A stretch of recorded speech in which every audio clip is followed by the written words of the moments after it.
Hello, and welcome to this video of the CFC Application Training Top 10 Application Mistakes. I'm Marcus Glasgow with the Office of Combined Federal Campaign. In this video, we will be examining some of the most common errors that are submitted in CFC applications. Number 1, applying as a federation with fewer than 15 member organizations. Now, this includes organizations that should have applied as independent organizations. These account for a vast majority of the wrongful federation applications. Generally speaking, if you have to ask, what's a federation, you should apply as an independent organization. However, if you truly are a federation, please ensure you have the requisite 15 member organizations before submitting the federation application. Number 2, providing only one email address on the application.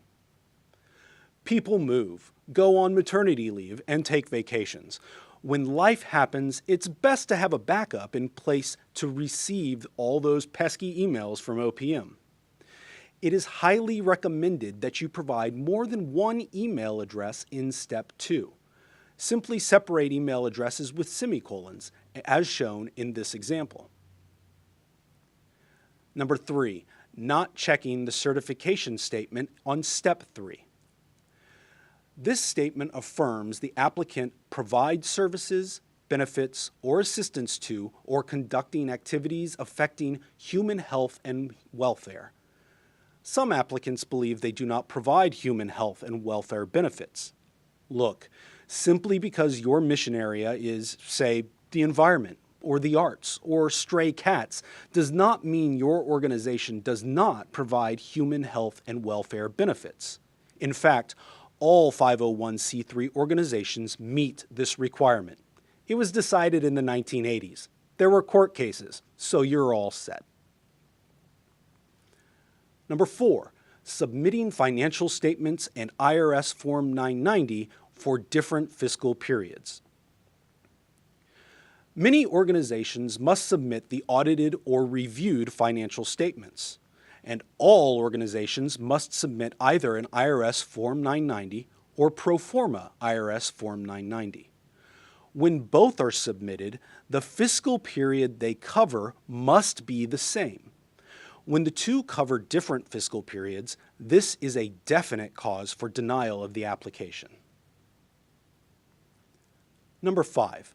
Submitting financial statements and/or IRS Form 990 for an unacceptable fiscal period. In short, one or the other document is too old. Remember our audited or reviewed financial statements from the previous slide? Check those dates. For the 2018 CFC, these fiscal periods reported on these documents must end on or after June 30th, 2016. Number 6, EIN on the IRS Form 990 is redacted or not fully visible. Contrary to popular belief, your organization's EIN is not private. The EIN is a matter of public record and can be found on any of a number of websites. The IRS requires the full EIN to be entered in Block D of the IRS Form 990, so it must be included in its entirety on your submission to the CFC. Partially redacted EINs, such as in this example, or any other fully redacted or ineligible or obfuscated, or even fully omitted EINs on the IRS Form 990 will be cause for denial of the application. Number 7. IRS Form 990 is not signed or dated by an officer of the organization. As with the EIN, the IRS Form 990 submitted with the application should be the one that is submitted to the IRS.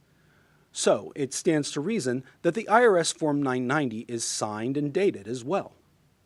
This goes for the pro forma IRS Forms 990 too. Not only should all IRS Forms 990, pro forma and otherwise, be signed, they need to be dated, and they must also be dated before the CFC application deadline. Number 8. On Part 7 of the Form 990, board members are not properly reported as trustees. This section is a point of much consternation for CFC applicants. The key here is to remember to use the IRS's definition of a voting member of the board. According to the IRS, trustees are voting members of the organization with voting rights, whereas officers and other individuals are not. In fact, the term officer does not refer to the president of the board or the secretary of the board. Rather, it refers to the chief financial officer or the chief executive officer or chief development officer or others in similar roles.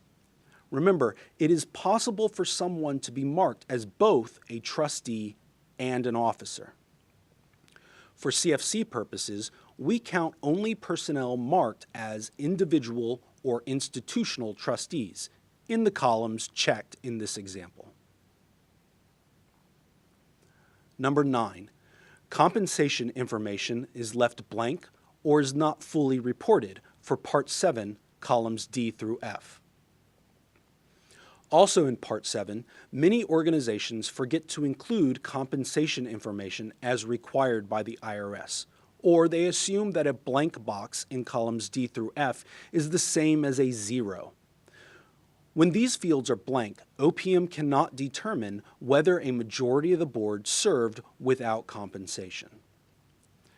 In fact, every box in columns D through F for which there is a name in column A should have a number, even if that number is 0.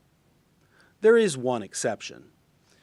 Even if no one listed in Part 7 receives compensation, then you can check this box and leave columns D through F blank.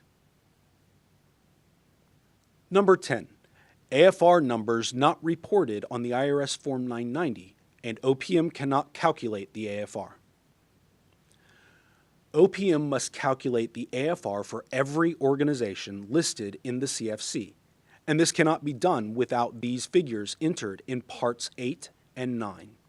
In Part 8, if there are no expenses in columns C and D, a 0 must be entered.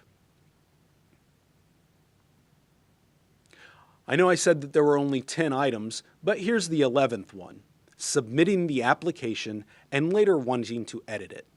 In short, once an application is submitted and the application fee is paid, it is in review and cannot be altered. Should your application be denied for some reason due to being incomplete, you will have a chance to appeal a denial. Thank you for watching this video of common mistakes. For more information, feel free to contact us, and we look forward to seeing your application.